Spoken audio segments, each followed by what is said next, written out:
Well, welcome back. We're delighted to be able to ask Scott McKnight some questions. You'll notice on the program that we have Emily McGowin, who just started here at Wheaton College as theologian, and also Nick Perrin, who's been here for a long time. Professor of how long? 14. 14 years in New Testament. And I am not David Capes, but Lynn Coick, who is currently at Denver Seminary, but was here for 18 years. So I feel right at home. It's nice to be back. So I thought, as you all are forming some of the questions you might like to ask, I'll start with the panelists.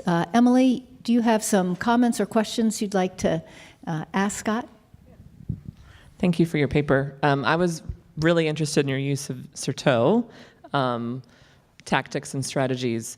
And I was interested, I'm wondering if you see parallels, if it's dangerous to think about parallels to the groups of weak and strong in contemporary American churches today.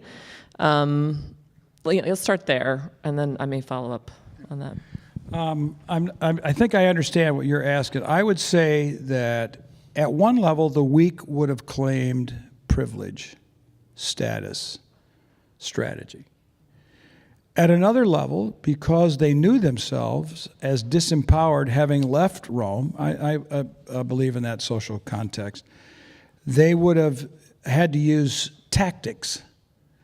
And the strong, I think, by and large, would have seen themselves, I would describe their behavior in terms of strategies, but in terms of Rome, both of them are marginalized. So Paul's theology of everyday sacrifice as a moral vision for the Christians in Rome becomes a tactic against the Roman way of life that he thinks is invading both the strong and the weak.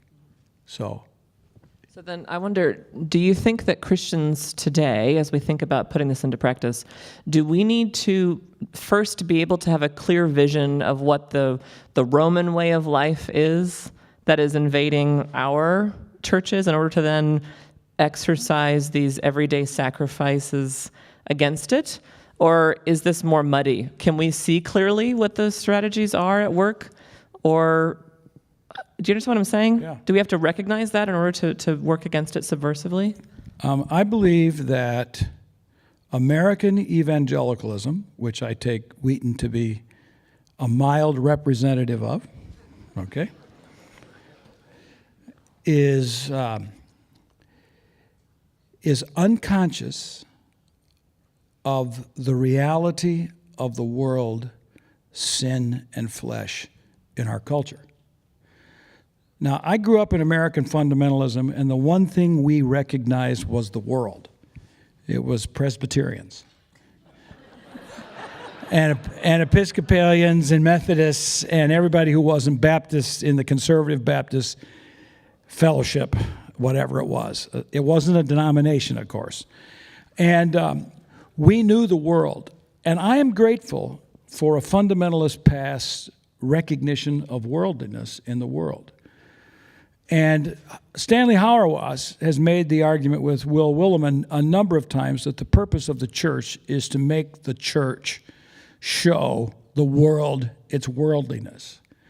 So I believe we need real careful thinking, a whole Wheaton theology conference on worldliness. Because I don't think we recognize worldliness in evangelicalism very well. And when we do, it tends to be pretty superficial. I mean, what about the structures in our churches? What about the names we use?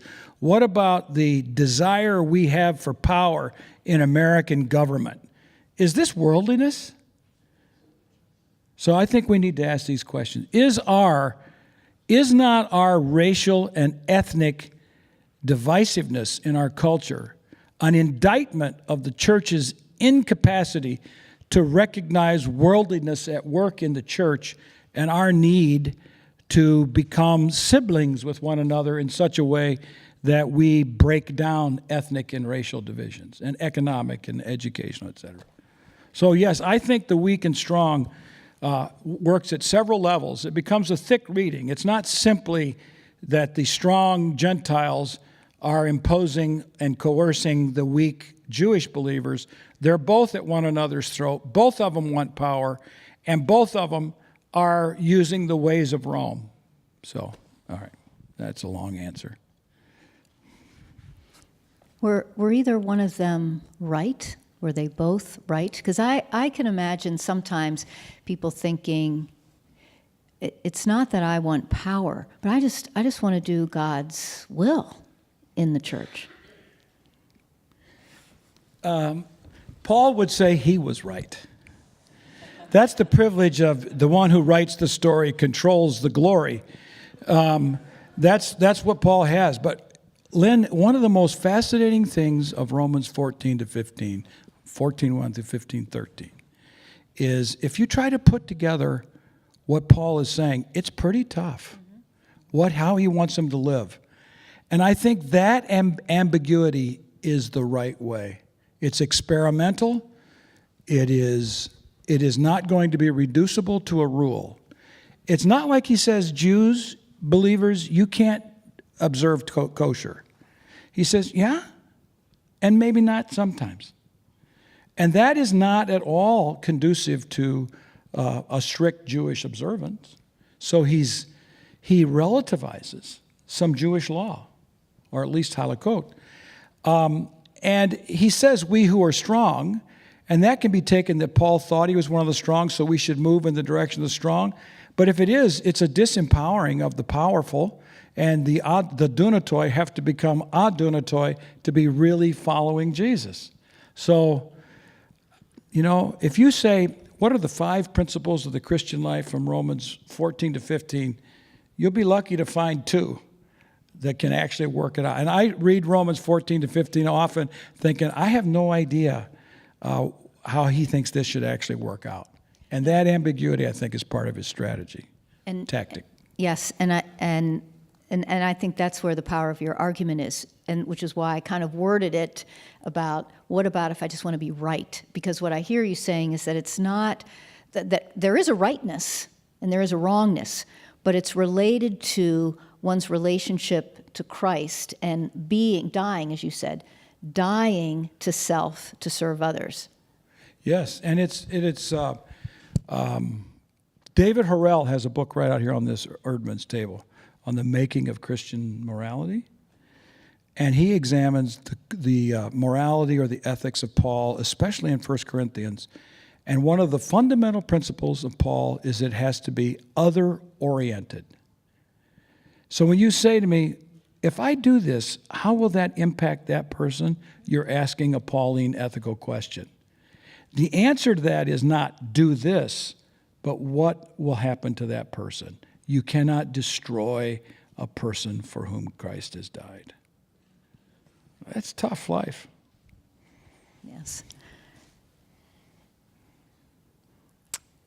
Nick, did you want to jump in with any questions that you might have? Sure. So, Scott, I really like what you're doing with this paper on a couple levels, and then I've got some questions or maybe pushback. So, one thing I like what you're doing is reading backwards, because this seems to me the way Romans has been traditionally read for centuries now, is to move from the announcement of the gospel, all fall under sin, chapter 2, chapter 3, Christ breaks in, then we get this exposition of righteousness for sanctification, 6 and 8. Not sure what to do about 9 through 11, whatever that's about. And then we get to 12, which looks back on 1 through 8, maybe 9 or 1 through 11. And then it kind of, at no extra charge, chapter 13, and oh yeah, one more thing, 14, 15, about the strong and the weak, which relegates all those, 13 through the end of the book, really to straight footnotes. So what you're doing is you're bringing the strong and the weak discussion back in, and I love that.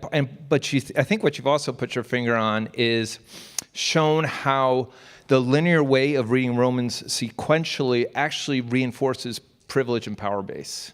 Because when you work sequentially that way, first we're going to do doctrine, and then we're going to hit Romans 12:1, and then we're going to decide how to apply it. And that can go any way you want it to be. So I think for many American evangelicals, Romans 12, 1-2 means, okay, I'm going to set my alarm 15 minutes earlier to have my quiet time. And then just ends there. But so we get to call like how we apply that, what Christ's lordship looks like on an individualized level. But we don't ask these more global sociological or ecclesiological questions because we've already worked our way through Romans 1 through 11, 1 through 8, that doesn't ask that right away. But by walking backwards, you're almost kind of doing what liberation theology did, and that is forced traditional theology to start with praxis and very concrete issues rather than the other way around. So I really like that. I also like what you say right at the beginning of your paper about the importance of suffering.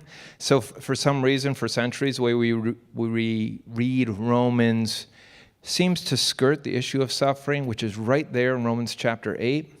And you are putting Romans 12, 1-2 forward, not as a mere metaphor, but as, no, this is actual sacrifice, and this is going to take actual sweat and blood on the part of believers.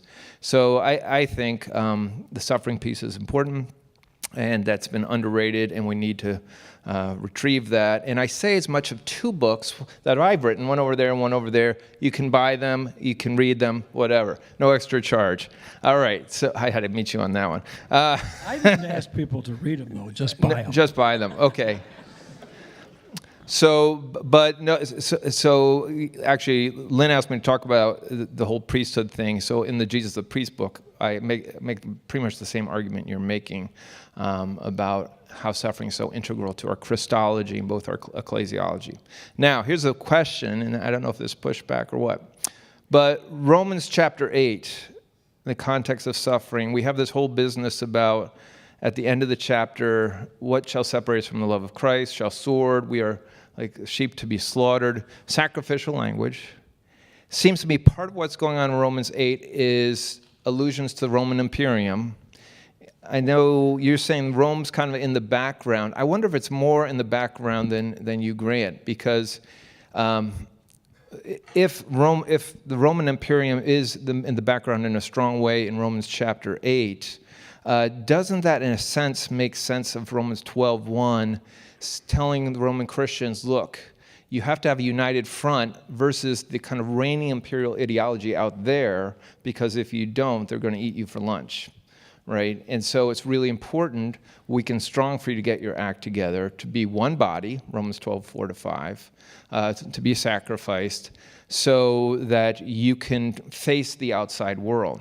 And part of the practical reason I bring this up is because it seems to me where we are in evangelicalism today, at least in the West, is we have failed to really identify the Rome of our time.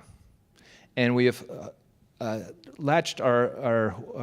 connected our horses with ideologies that Paul would have said, well, that's Rome. That has nothing to do with Christ. That's imperial ideology. And so in Romans 8, he wants us to really sort that out, and animated by the flesh and the spirit.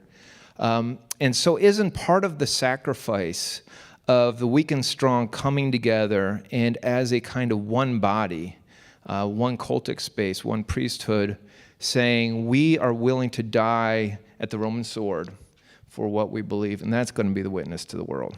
So maybe you could respond to that. Well, there's a lot there, Nick. I think this has to do with, if we're asking the question about how conscious is Paul of Roman imperial ideology and how conscious is he resisting it, then I think we have to play a very subtle game, is that Rome is everywhere, like America is everywhere. But often we don't recognize the presence of America, and they did not recognize. Roman realities were the only realities most of these people knew.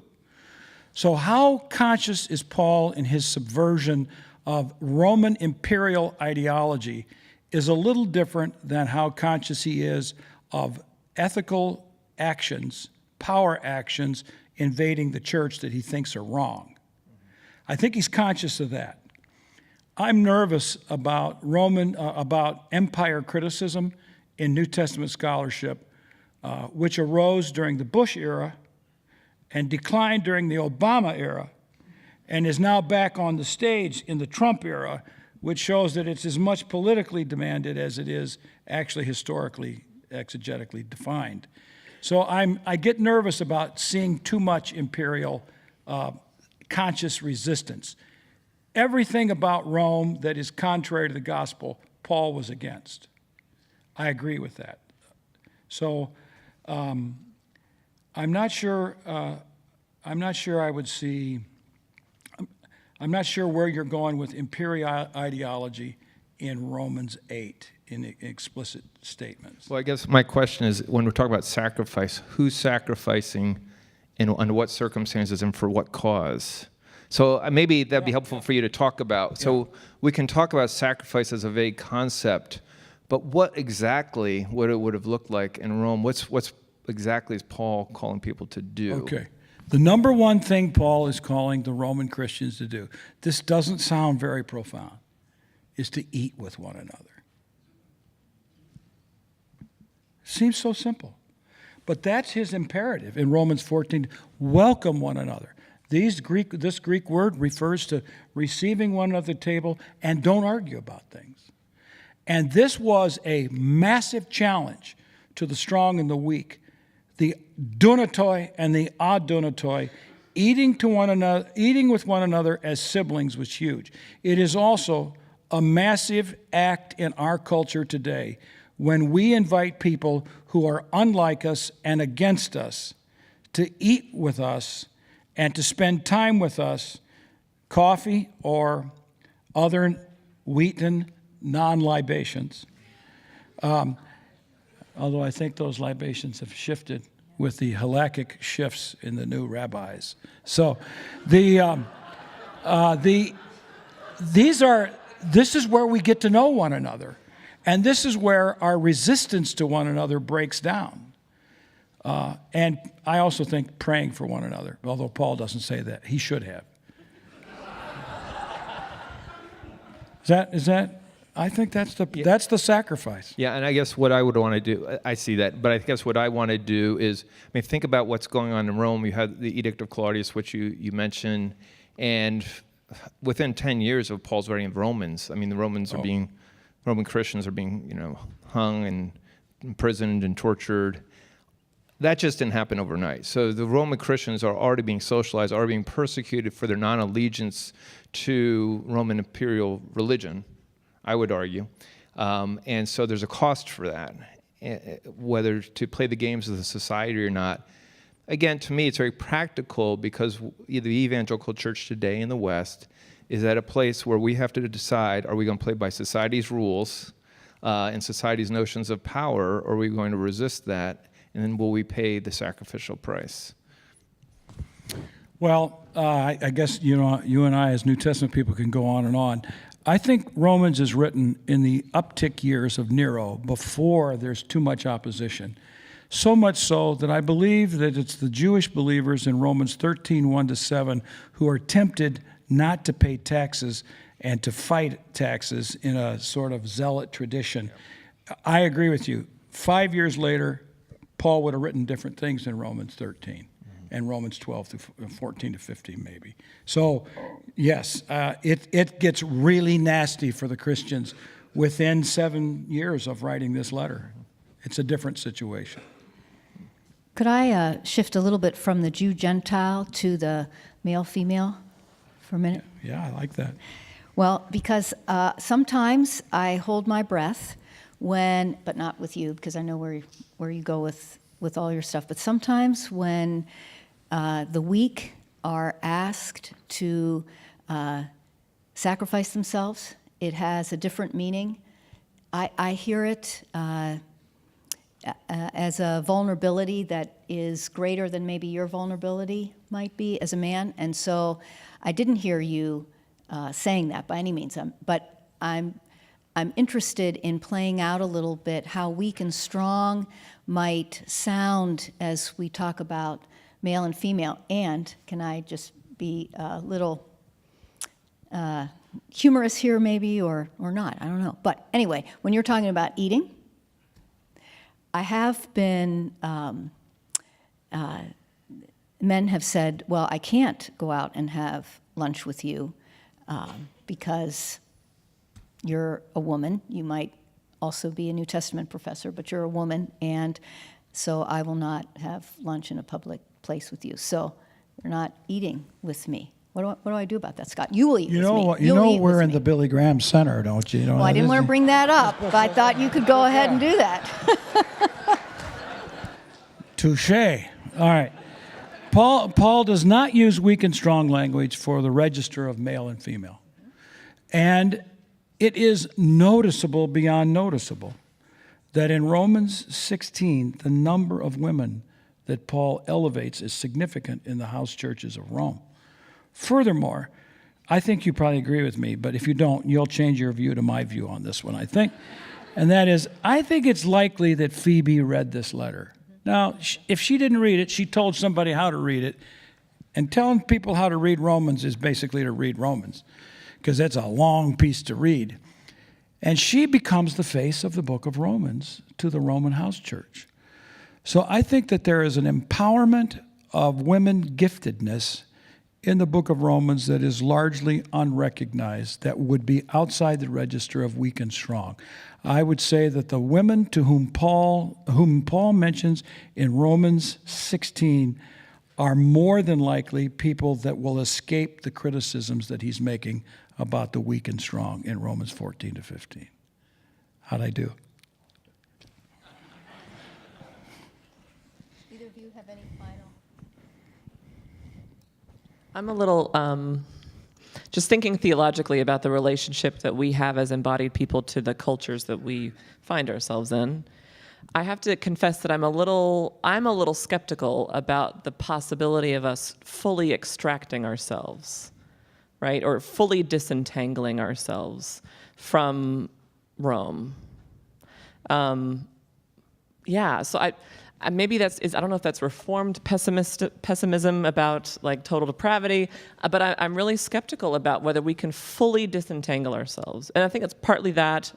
I really believe we're deeply sinful, but I think it's also that I don't believe the church is ever going to be completely pure either. And so it seems as though, at least among evangelicals, we want to like really make a sharp distinction. Really, what are the 5 things I would have to do to be totally, disentangled from Rome? And now we've got a pure church, a pure practice. So how do we deal with that ambiguity in the meantime? Because most of us are living in a way that we're constantly interacting at the edges of our communities with these other strategies, right? And tempted to take them on, and then we recognize ways that we are, and we ignore ways that we are not, and it's just much more muddy on the ground, as it was for the Roman Christians. Can you say something about that? I mean, maybe out of your own experience in church or something like that? Well, it's a good question, Emily, and I maybe have overstated this. I don't think they can. I don't think I said fully extract themselves. Yeah, so I don't think that they'll never get out of, respecting other people, which is Roman as well as Christian, and this is one of David Harrell's big arguments, is that some of the things Paul says are very typically Roman or Greek. So it's common ethic. So I would say that we're never going to extract ourselves from our culture entirely, nor do we have the capacity to discern all these extractions that need to be. So we can be a little Augustinian here. All right, I don't want to get too Augustinian. That makes me nervous. All right, but I don't think our problem today is that we are too separate. Is that we are too undiscerning. I mean, we have the church cultures that have formed, and I have paid attention in the last year a lot to Willow Creek and to Harvest Bible Fellowship, and to the culture that developed in these churches, connected to leaders who are omnipotent, powerful figures who created cultures and policies and structures that were effective, pragmatically useful to make things happen and get more butts in seats and lots of money coming in that were inherently corrupted and non-gospel, unchristian behaviors. People in many people in those churches didn't see it. That's a question that I think we need to be asking. Why did we not see these things? How were we complicit? And I know from people in both of those churches who do not think they were complicit, though they were, because it was them doing it, not me. We are a part of this culture that I think is invisible to us, and we need to ask God for Romans 12, 1 through 2, so that we can discern what is the good will of God. So how do we discern? What would our churches be doing? What would our practices be? Since we're talking about practice, What would our daily practices look like that would allow us in our local communities to have that kind of discernment about the power structures and the things that you're talking about? We're theologians. We don't have practical answers. We're theorists. Hey, you brought it up. Okay. You brought up practices. I think the fundamental practice here is capacity to make ourselves open to God's grace and the Spirit, to illumine our minds, to perceive sin, flesh, and the world, which I think comes as a result of reading Scripture, listening to God, being with one another, practicing Christoformity. Practicing this so much that it becomes, we ask the question, every church forms a culture. Those cultures are the result of relationships formed and policies developed, and we want that culture to be Christoform. The more the leaders and the congregation are committed to Christoformity as a reality in which they live, their culture and their structures and policies will become more that way. So I think it's that, but it's embodied living of Christoformity, of saying, we don't ask ourselves, how have I sacrificed myself today? We might ask, how did I succeed today? That's a very American question. And how did we deny ourselves today? So, well, that's just a hint. Thank you. I invite the rest of you, if you'd like to walk up to a microphone if you have questions for anyone up here.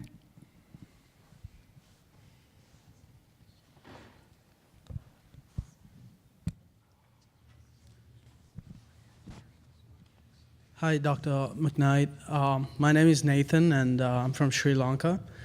My question is in regards to subversion and things that in line with what you talked about subversion, is how much, like, even coming from where I'm from and noticing the differences in the evangelical world here, that certain things that I see here as worldliness, people here might say is redeeming the culture and things like that. So how important is things like solidarity with the poor, subversion meaning more shedding wealth and power and things like that? How could we include that? And just in just even in the question before that, Dr. McGowin asked, can we really do that without actually shedding some of the structures that the church in the evangelical world has assumed that can be redeemed? Yeah, I mean, this is where it's at. I would say that we have to have, I don't want to start with ideas, but I'm going to start with ideas, is that we have to have a vision of Christoformity or cruciformity or Christ-likeness. We have to know what this looks like. What does it mean to walk in the way of Jesus? What are the big ideas of self-denial, of generosity, of wisdom? These are things connected to Paul's vision of Christoformity. Treating one another as siblings. The letter of Philemon is an amazing rhetorical, I think it's hilarious at points, and other times it had to be terribly uncomfortable for Philemon to have this letter read in front of other people and say, what's your decision, guy? And by the way, I'm coming. You're praying for me, and it's going to be answered. I'm going to be at your house. Is Onesimus now your sibling or not? So I think we have to have a vision of what it means to be siblings, of what it means to be generous, of what it means to live in the story of Jesus and have our own story that is a part of that story, what it means to live a life of wisdom. We need to develop this as our theology and our ideology, and then we have to learn to practice it with one another in almost disciplined ways of saying, I could do this today, but I'm going to deny myself. We live such comfortable lives in the United States, most of us, that we don't even know what disciplined self-denial actually means. So I think we have to practice, we have to have a vision of what it means and practice it with one another as believers in Jesus and hold one another accountable to acts of Christoformity. So. Hi, my question is more broadly on the book of Romans and just your interpretation of it. And I said, with your desire to reformulate the interpretive methodology of Romans 1 through 11, recentering it on the context of Romans 14 through 16, what are some of the ways that the normative theological claims of chapters 1 through 11, which have been so influential in Protestant theology, how will they be impacted due to that reinterpretation that you're proposing and kind of hinted at in your talk? Well, thanks. How will they be impacted? That's another question. How I want them to be impacted is another one. That's the one I can talk about. All right. Nick perfectly outlined, and he wasn't trying to do this, how people read Romans. Gentiles are sinners, Romans 1, 18 through 32. Jews are sinners, Romans 2. Jesus died for our sins, Romans 3. We're saved by faith, Romans 4.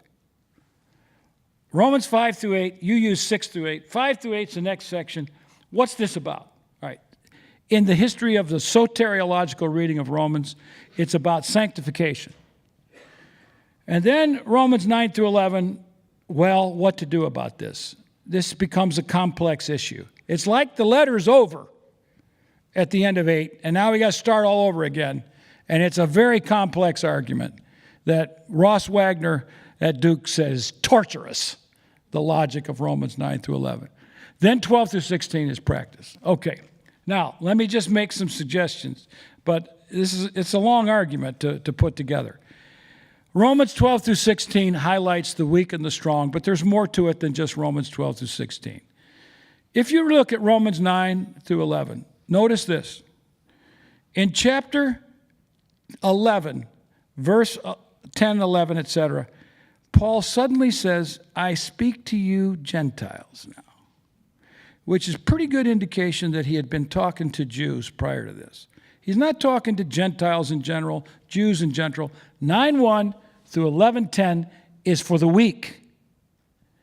And his argument for the weak in 9:1 through 11:10 is typical of how he argues against Jews, the Jewish people who are believers, not Jewish people in general, in Romans 2 through 4, loaded with questions. If Phoebe paused for every question in Romans 2 through 4 and 9 through 11, there's about 35 questions each time. That was a long night. And if she's waiting for people to respond, it was more than uncomfortable. It's rude. These questions are very pressing questions. So, Romans 9:1 through 11:10 is for the weak. 11:11 through 11:33 is for the strong. Romans 1:18 through 32 is not an indictment of Gentiles. If you look at it, it's really bad Gentiles. It's pagan idolaters. But it's really interesting. Paul does not say you. He says they. And what happens in Romans 2:1?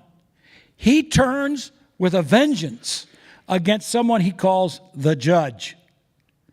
So Romans 1:18 through 32 is a rhetorical setup so that he can go after the judge who represents the weak who are judging the strong in Romans. And he does this from Romans 2 through 4. Now this is where a lot of the soteriological reading is not going to like what I do, but I'm right. So they're going to have to listen. And that is Romans 3:21 through 26 is a sidebar, this great soteriological passage. You can read from Romans 3:20 to 3:27, and you don't skip a beat. It's like a footnote. So this is a diatribe against the weak and their imposition on the strong that they think they have to be Torah observant to grow in the Christian faith and to be transformed. And so Romans 2 through 4 corresponds to 9:1 through 11:10. And these are two ways Paul learned to deal with his Jewish opponents in his mission churches, which leaves Romans 5 through 8 as the heart of the book of Romans for his theory of how Christians should live. And if you notice, he uses I, we, and you. And these passages all teach the same basic theology, that there's sin, there's flesh, there's death, or there is life and righteousness and justification in Christ. And it's all through the power of the Spirit. That's how the Christian life is lived. Not through Torah observance and not through insufferable, condescending attitudes of the dunatoi on the ad dunatoi. Okay, that's a long-winded answer. But it was fun, I have to tell you. No, that's a great answer. David McCurdy from Elmhurst College. First of all, a brief comment about your thoughts about the empire. Reading Andrew Basovich on foreign affairs is a great tonic toward exactly the point that you're making. And secondly, Walt Brueggemann is one who, not in the New Testament world, but certainly has consistently used the empire language for quite a while. So there are people who are working that consistently. But my question is, and I certainly could have missed this in things you said, but I wonder if you could elaborate a little more on how you understand the reciprocity of gifts between across divisions and party lines, what that reciprocity of gifts really looks like. Thanks. Good question. I didn't develop much about spiritual gifts here, but Romans 12, 3 through 8 is about spiritual gifts of bodies using the gifts that God has granted to them for the good of others. So the reciprocity is, I exercise my gift, you receive it. You exercise your gift, I receive it. We receive both as gifts from God, not as something that is inherent to who we are. It is our opportunity to channel God's grace to other people through the gifts that God has given us. So this transcends Jewishness and Gentileness. It transcends male and female. It transcends Scythian and barbarian, which is code language for Viking fans and Packer fans. So it is the creation through the power of the Spirit of a sibling relationship between people whose giftedness is a grace rather than something that they are and that they have and that they get to exercise with power. So that's what I meant by reciprocity. So. Would you say that there's particular gifts that the strong and the weak would all sort of bring to that? I've never thought about that. I don't think Paul sees the strong as having a gift that the weak don't have. This is something distributed by the Spirit in sovereign ways, mysterious ways. Hello. Is this on?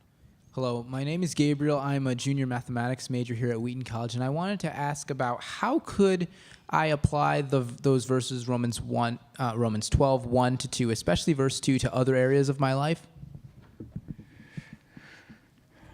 About not being conformed and being transformed? Yeah. Mm-hmm. Yeah. Okay. I would say it's a good question, and Emily's pushing back on me on this one, is that we're trying to work this out in praxis. I would say that you and I, as believers in Jesus and as followers of Christ, together want to learn to walk in Christoformity. To do that, we are going to have to knock out of our lives sinful, fleshy, worldly habits that we've acquired from our world. All right? And to do that, we need one another to help one another to grow in this way, and we should practice the habits of not being conformed to the world, recognizing the world and its schemes, and denying that dimension of our lives, our temptations, which in Rome was about power and all these other things, and at the same time then to be open to the empowering of the Spirit to transform us into people who look like Jesus. And I think that this is really important to me in a project I've been working on, Paul, as a pastor. Education is about, always has been and always will be, is more about emulation than it is information. So I think it's important for you as a young man to find wise mentors that you want to be like. All right? And that you say, I want to spend time with you, and I want you to spend time with me, and I want to talk about my life. I want you to talk about your life, and I want to be like you. That is what we need in the church. Examples worthy of emulation. Not power, not strategies, not great ideas, but people that you can love. And I think that's actually really important because evangelicals in general, and I think it's James Davison Hunter that points this out in his book, To Change the World, that we tend to imagine that if we can get our heads straight, that then the practice will follow. If we can get our theology right, then we'll live rightly. And we found that that's not actually how it works. That it has to be lived. We have to live and practice it, and then it transforms the mind. And I think it's that part on practice that has to be lived in community with others, which then gets us back to the things that sometimes we think we grow out of, which is the small habits of Christian faithfulness, like reading your Bible, learning how to pray, attending worship together, receiving communion together. There's a reason these practices have persisted for all this time, because they're essential to learning how to be Christian in the world. Anyway, yes, amen. Yeah, and what's interesting about Romans 12, 1 and 2, it's parked next to Romans 12, 3 through 8, right, where there's an ecclesial context. And I would dare say that most of us, when we, for those of us who have Romans 12, 1 and 2 memorized, we, again, think very much about, well, how do I work this out in my context as an individual? But for Paul, it's this... I think it goes back to Romans 8, where he talks about being conformed to the image of the Son, the eikon, which is, I think, imperially charged language, because the emperor was the eikon. So Paul is very provocatively saying, no, the real eikon, the real image is Jesus Christ. So we're not going to conform ourselves to the epitome of Rome. We're going to conform ourselves to the epitome that's found in Jesus Christ. But then by Romans 12, verses 4 to 5, we have this body thing coming in again, and that Christ is that body, and yet we're part of that body, but it's also the eikon. So it almost all these pieces come together to say the eikon is embodied in the church. And so if we're going to get anywhere in the sanctification process, it has to be in the context of community. And we haven't been generally taught to do sanctification that way. It's just kind of work it out between yourself and God, but that's pretty alien to Paul. Hi, Professor McKnight. Thanks for your talk. My name is Jimmy Herring. Really appreciated the way you brought Certeau into your conversation with Paul. I wanted to ask about something slightly different. It's striking to me that in a conference on the humanity of Jesus, we haven't talked a lot about the Jewishness of Jesus. And we may at certain points have heard a Jesus or a Paul who were on some level implicitly anti-Jewish. So I'm wondering if we're going to talk about embodied sacrifice in Paul's context, how do we bring into consideration the fact that Paul had a Jewish body, some of his audience had Jewish bodies, and how do we do that without falling into sort of a maybe predictable opposition between, the sort of interior obedience that we might, that required by Jesus or Paul, that's based on faith and grace, and the sort of external observance that is, I think stereotypically attributed to Judaism. How do we do this without caricaturing Judaism, but viewing it as a positive force in early Christianity? A couple of examples of scholarship in this direction might be John Meyer or Marcus Bachmuel, who talks about not an opposition between Torah observance and non-Torah observance, but between two ways of observing Torah. One, the sort of full halakha required by Jews, and the other, the sort of Noahide laws required of Gentile converts to Judaism. So I wondered if you could speak to the positive role of Jewish law in early Christianity and in thinking about the relationship between Jews and Christians. Jews and what? Jews and Christians. Some of the Jews were Christians. Well, yeah, I mean between Jewish and Gentile Christians. Yeah. That's really what I mean. For one, I want to defend Darrell Bach's first paper. I thought was a lot about Judaism and Jesus' Jewishness. And Not really. Lynn's paper this morning brings this up. But that was Jesus. I was on Paul. And there's tension in Romans 14 through 15. For instance, Daniel Boyarin, John Barclay, they both think that Paul diminishes in Romans 14 to 15 the position of people who would be halakhically observant. So in other words, there's tension already in Paul about this relationship of Jews and Gentiles, believers in the church, and how they relate to one another and what practices are going to be acceptable and, let's say, universalized. So I've spent a lot of my life in this very discussion. And I don't think it's simplistic, and I don't think the New Testament is as clear as some of the scholarship would like it to be. And working into a pluralistic world where we would live this out in slightly different ways than maybe Paul did with the kind of tensions that he created. So I would say that Paul believed Jewish believers could be halakhically observant of kosher food laws, or at times not. 1 Corinthians 9, verses 19 through 23. When I'm with the Jews, I'm a Jew. When I'm with the Gentiles, I'm a Gentile.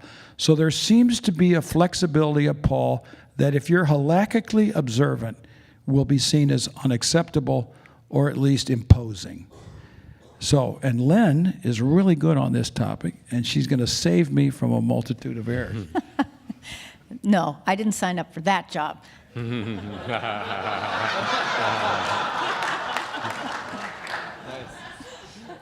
That's pretty good. Yeah, I know. You're a provost now. I can't disagree. You can't. No, thank you for your question. Scott and I have talked a lot about this very area.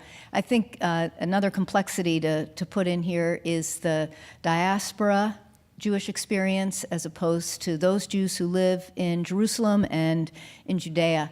The idea of the holiness of that space compared to the diaspora, both then and now, is lived out in Jewish lifestyles. In the sense that the closer you get to the temple, the higher the requirements would be for a sense of purity. I think the other thing that could be brought up that isn't in the chapters that you were mentioning in Romans, it happens elsewhere, but this, the practice of circumcision. Paul picks up circumcision and to the Philippians says, we are the true circumcision. So I think that the concept I like to think about is Paul imagining the people of God, that in prior generations defined themselves in part as set apart through this rite of circumcision, and that no longer is privileged in the new family of God or the new people of God. And that so that's another piece, I think, of all of this. But the Jewish body of Jesus, I don't know. Daryl talked about the idea of Jesus representing himself as the Passover lamb. And that would be another example, I think, of Jesus taking very seriously his Jewishness. Thank you. Can I get Yeah, it? So, this is obviously a very burning question. I think the thing we tend to forget is, let me put it this way. We tend to be very anachronistic in how we read the first century setting because we throw around terms like supersessionism. Every Jew in Paul's day was trying to define the trajectory. Let me use an analogy. So it seems like what's going on in the social political space in America is what defines true Americanism from the past into the future. A very similar thing is going on in Paul's day between the Qumran crew, Philo, the Pharisees, the Sadducees, Paul. He's just joining in a pretty big issue about what is true Judaism. And Paul's saying our crew is true Judaism and the true continuation of Judaism. And I think he makes that move. Scott, I know that you don't want to get into it, but with the whole thing about sacrifice yourselves as living bodies, I think he's saying this is the New Jerusalem temple. This is the altar, because I think that's in dialogue with Romans 9:4, where he talks about the latria in the service of the temple. Well, now, true Judaism and the remnant theology, the remnant of Judaism, goes through Christ. So, and that makes sense of this, and that's why Paul thinks very covenantally about it. He wants to answer the same questions everyone else is asking, and that is, how is the law going to be kept? Why isn't the law kept? And what about this condition of exile that we're in? And I think Romans actually, this goes back to Romans 1:17. He's setting out those as two agenda points. And he answers those by the end of Romans, where he says, we are people in exile. We come out of exile through Christ. Our new spiritual worship is through Christ, and we are the ones that go on the altar. So I don't know how people can read that as supersessionist theology. I don't think it is. Thanks. Thank you for this conversation and for the talk, Dr. McKnight.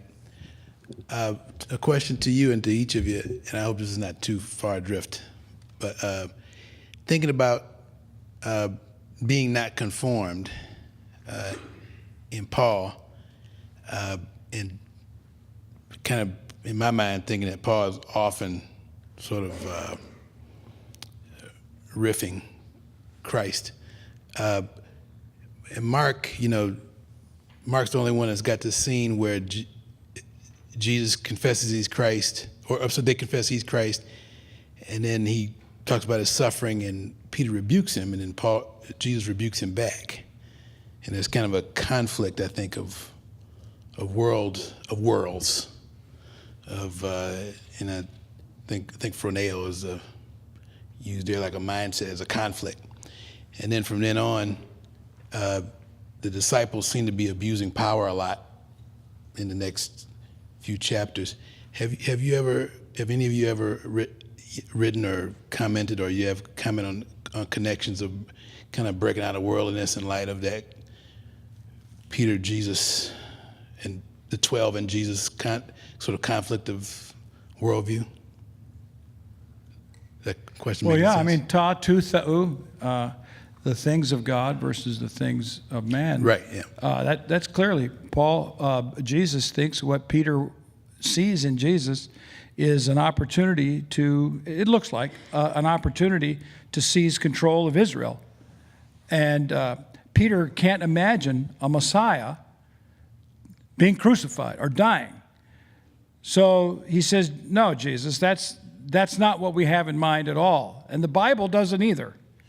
And Jesus rebukes him for his worldliness in not perceiving what the things of God mean for his life, that he will give himself. And that's why 10:35 to 45 in Mark is he just excoriates the power mongering of Gentile leaders. He's talking about Rome there. Thank you. I want to thank Nick and Emily very much for stimulating conversation, and can we also thank again Scott McKnight for his excellent paper.